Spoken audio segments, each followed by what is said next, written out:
السلام علیکم دوستو، میں ہوں جنید اقبال اور آپ دیکھ رہے ہیں نئے راستے۔ اور جناب آج موسم بہت اچھا ہے، بارش ہو رہی ہے صبح سے۔ آج ہمیں لائٹ کا بھی مسئلہ آ رہا تھا، اسٹوڈیو لائٹ کا بھی، لیکن بہرحال ہم نے اس پہ قابو پا لیا ہے، چونکہ ہمیں بھی عادت پڑی ہوئی ہے کہ جناب صبح صبح آپ کے ساتھ گفتگو کرنا، آپ کو چیزوں کے بارے میں بتانا، آپ کی رائے لینا، اور پھر آپ کے کمنٹس بھی آتے ہیں، اچھے برے دونوں جناب سر آنکھوں پر ہم ان کو ویلکم کرتے ہیں۔ اور میں نے دیکھا ہے کہ زیادہ اچھے ہی ہوتے ہیں۔ آپ لوگوں کا بہت بہت شکریہ کہ ہمیں برداشت کرتے ہیں اور کرتے آ رہے ہیں ایک عرصے سے۔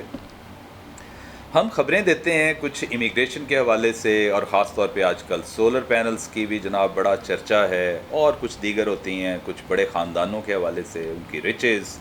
ان کی بے شمار دولت کے حوالے سے۔ تو یہی خبریں ہوتی ہیں ہمارے پاس۔ ہم کوئی پالیٹکس کا تڑکا نہیں لگاتے، کیونکہ آپ کو پتہ ہے کہ اگر ہم سیاست پہ گفتگو کریں گے تو بات دور تلک جائے گی، اور یہاں پہ تو چونکہ دھڑے بندیاں ہو چکی ہیں، کچھ دوست احباب ایک طرف ہیں تو باقی دوسری طرف ہیں، جب کہ ہم دیکھتے ہیں کہ ہمارے تو دونوں ہی دوست ہیں، تو ہم کسی کی دل آزاری کیوں کریں اگر کسی کے بارے میں کوئی بات کریں، چونکہ میرا یہ وہ کہہ لیں کہ اسلوب ہی نہیں ہے، یا یوں کہہ لیں کہ مجھ میں اتنی ہمت ہی نہیں ہوتی کہ اس طرح کی باتیں کر کے محض ویوز لے کر دوستوں کو ناراض کیا جائے۔ تو اور بہت سارے ہیں جنہوں نے یہ کار خیر سر پہ اٹھایا ہوا ہے، تو ہم کہتے ہیں جناب وہی کرتے رہیں۔ تو خیر، جیسے ابھی آپ سے بات کی کہ شمسی توانائی سے جو ابھی آلٹرنیٹ چینل ہے وہ بجلی پیدا کی جا رہی ہے جناب سولر پینلز کے حوالے، میں آپ کو بتا دوں کہ آج جناب سولر پینلز کے حوالے سے جو خبر ہم دے رہے ہیں آپ کو، یہ اب تک کی سب سے بڑی خبر ہے۔ ہم بتاتے آئے ہیں کہ جناب سستے ہو رہے ہیں، مہنگے ہو رہے ہیں، فلانا ہو رہا ہے، ٹمکانا ہو رہا ہے، لیکن آپ کو بتا دیں کہ اب ایک ایسی ٹیکنالوجی بھی آ گئی ہے جس سے رات کو اندھیرے میں بھی بجلی پیدا کی جا سکتی ہے۔ تو جناب یہ ایلون مسک نے ٹیسلا گیگا لونا روف کے مطلب کہہ لیں کہ نئے اس کے تحت نئے شمسی ماڈیولز اس نے بنائے ہیں اور اپنی فیکٹری سے تیار کروائے ہیں، جس کے تحت آپ نہ صرف سورج بلکہ چاند کی روشنی میں بھی بجلی پیدا کی جا سکتی ہے۔ تو یہ بہت بڑی خبر ہے۔ ظاہری بات ہے کہ اب ہم سورج کے وہ نہیں ہوں گے کہ جناب سورج اب دیکھیں نا کلاؤڈی ہوتا ہے، جیسے آج یہاں پہ ہوا ہے، تو یہ شمسی توانائی والے تو سارے آج ٹھپ ہو کے بیٹھ گئے نا، کیونکہ آج تو دھوپ نکلی ہی نہیں ہے۔ تو جبکہ یہ اب آئندہ آنے والے دنوں میں، اور یہ اس کا کام شروع کر دیا ہے، اور ایلون مسک نے امریکی ریاست نیواڈا میں ان کی فیکٹری ہے جناب، بہت بڑی ٹیسلا گیگا فیکٹری، اس میں انہوں نے اس بات کا اپنے سارے سٹاف کو بلا کر یہ اعلان کر دیا ہے کہ جناب ہم اس ٹیکنالوجی کو ہم نے پا لیا ہے، اور عنقریب ہم یہ نائٹ میں بھی، جو نائٹ ویژن جیسے ہوتا ہے سلسلے کو، تھوڑا سا چاند نکلا اس روشنی سے بھی ایکسٹریکٹ کرے گی اور بجلی پیدا کرے گی۔ اچھا جی، اب جادو ٹونا کرنے والے ہو جائیں ہوشیار جناب۔ یہ اتنا بڑا مینس ہے ہماری سوسائٹی کا کہ اس میں کئی گھر بلکہ سینکڑوں ہزاروں خاندان برباد ہوتے دیکھیں، اور جناب اب اس کا تدارک کر لیا گیا ہے، اور دیکھیں اس سے پناہ بھی مانگی گئی ہے سورۃ الفلق میں، کیا آپ کو پتہ ہی ہے، اور یہ چونکہ صدیوں سے سلسلہ چلتا آ رہا ہے، اور اب تو لوگ یہ ہے کہ عامل بابے اتنے آ چکے ہیں کہ تشہیر بھی کر رہے ہوتے ہیں کہ جناب کو کسی دی بیاہ بھی توڑانا جی ساڑھے نال رابطہ کر لو، کسی کی دوستیاں ختم کرنی ہے ہم سے رابطہ کر لو۔ ایک خاندان کیوں اتنا اس طرح کر کے رہ رہے ہیں، آپس میں کوئی جیلسی بھی ہوتی ہے تو اس کو جناب آپس میں علیحدہ کر دیتے ہیں، آپ ہماری خدمات لے لیں، یعنی تمام تر نیگیٹو، وہ نیگیٹیوٹی بھری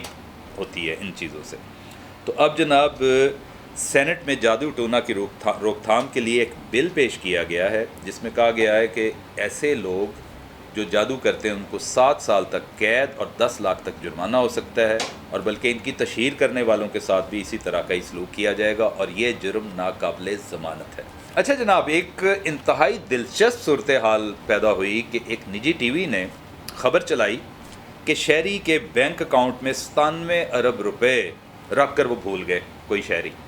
اچھا، اب گمان تو یہی ہوتا کہ ایک فرد واحد ہے کہ جس کے اکاؤنٹ میں 97 ارب 97 بلین، یہ کیسے ممکن ہو سکتا ہے کہ وہ پھر 10 سال پڑے رہے اس کو پتہ ہی نہ ہو۔ دیکھیں نا، خبروں کو ٹویسٹ بھی تو دینا ہوتا ہے نا، تو یہ غلط بات ہے، میں سمجھتا ہوں کہ آپ مس لیڈ کرتے ہیں، مس لیڈنگ قسم کا سٹائل ہوتا ہے کہ آپ یہ بتائیں کہ اب جو سینٹ کی قائمہ کمیٹی ہے برائے خزانہ، وہ جو امور ہوتا ہے ان کا، انہوں نے یہ انکشاف کیا ہے کہ 10 سالوں میں 1,40,00,000 اکاؤنٹ ایسے ہیں جو ان آپریٹو، پہلے ڈورمنٹ ہوتے ہیں پھر ان آپریٹو ہوتے ہیں، ان میں کسی میں 7 روپے پڑے ہیں تو کسی میں 1000 روپے آئے، تو ہو سکتا ہے کسی میں لاکھ بھی ہو۔ اب 1,40,00,000 کو ضرب دیں گے 10,000 2,000 1,000 400 700 تو وہ ایکیمیلیٹ ہو کر اتنی اماؤنٹ ہی بنتی ہے۔ یہ ہے اصل صورتحال۔ تو ایم ہی جناب لوگوں کو پیچھے لگا دیا، ارے 97 ارب، اور اس پہ ڈسکشن ہونی شروع ہو گئی جناب، اور یہ اصل صورتحال یہ ہے۔ بہرحال یہ اب مس لیڈنگ سی اسٹیٹمنٹ ہوتی ہے، اب کیا کیا جائے، ہر بندے نے اپنا اپنا منجن بیچنا ہے۔ تو خیر ایک خبر ہم آپ کو دیتے ہیں یو اے ای کی کہ متحدہ عرب امارات انہوں نے کو ویزا ایمنسٹی اسکیم شروع کر دی ہے، جس کے تحت وہ کہتے ہیں کہ یہاں پہ ہمارے ہاں بے شمار لوگ ہیں جو غیر قانونی طور پر آئے ہوئے ہیں اور جن کے پاس قانونی دستاویزات بھی نہیں ہیں، تو جناب ہم ان کو چھوٹ دیتے ہیں، عام معافی کا اعلان کرتے ہیں، آ جائیں ہمیں تحریری طور پر درخواست کریں، یا دوسرا مطلب اور کوئی آپ کو گرفتاری کے آپ کو آپ کے ملک میں واپس بھیج سکتے ہیں۔ ہاں یہاں پہ ایک اور چیز آپ کو بتا دوں، اگر کچھ لوگ یہاں پہ رہنا چاہتے ہیں، کنٹینیو کرنا بھی چاہتے ہیں، تو کم اپ وتھ سالڈ ڈاکیومنٹس اور اسٹیٹمنٹ، تھوڑا سا ہمیں بتائیں، ہمیں کنونس کریں، تو جناب ہم آپ کو واپس بھی نہیں جانے دیں گے، ڈپورٹ نہیں کریں گے۔ اور یہ بہت بڑی ایمنسٹی اسکیم انہوں نے کی ہے، اور وہ کہتے ہیں کہ جناب اس میں یہ ہے کہ جو سماجی جو ہمارے روابط ہیں، رواداری ہے، بھائی چارہ ہے، اس کو فروغ دینے کے لیے یہ ایک پازیٹیو اقدام اٹھائے گئے ہیں، اور دس از سم تھنگ ویری گڈ۔ میں سمجھتا ہوں کہ اچھی بات ہے، کیونکہ وہاں پہ لوگ ہیں بیچارے چھپتے پھر رہے ہیں کہ کسی شرطے کی نظر نہ پڑ جائے۔ سی آئی ڈی، وہ آپ کو پتہ ہے یہاں پہ یو اے ای میں تو سی آئی ڈی بڑی خوفناک اور وہ روتھلیس ہے، جیسے وہ انڈیا کی سی آئی ڈی پروگرام چلتا ہے، وہ ہر جگہ پر پہنچ جاتے ہیں اور ان کو پتہ بھی چل جاتا ہے کہ جناب یہاں پہ کچھ ہوا ہے۔ اسی طرح ویسے بائی دا وے یو اے ای کی سی آئی ڈی بھی بہت زبردست ہے، بہت فعال ہے وہاں پہ، تو اب ان کے لیے یہ ایمنسٹی اسکیم ہے، تو اس سے بھرپور فائدہ اٹھائیں فوری طور پر۔ وہ یہ نہیں ہے کہ سجیو کھا کے کبھی مارنا کہ اسی طرح گرفتار کر لیں گے، ایسا ہرگز نہیں ہے، وہ آپ کے لیے ہی، آپ کی فلاح و بہبود کے لیے یہ قدم اٹھایا انہوں نے۔ آپ کا بہت بہت شکریہ جناب، یہ ہمارے پاس اب تو صرف 4-5 خبریں ہی تھیں، تو سوچا آپ کو بتا دی جائیں۔ آگے انشاءاللہ جو خبریں دوبارہ ہمیں ملیں گی تو باقی ہمارے دیگر دوست ہیں وہ تلے ہوئے ہیں، وہ لے کر آئیں گے رنگ قسم کی خبریں، تو کہیں نہ جائیے گا، ان کا بھی انتظار کیجیے گا۔ آپ کا بہت بہت شکریہ۔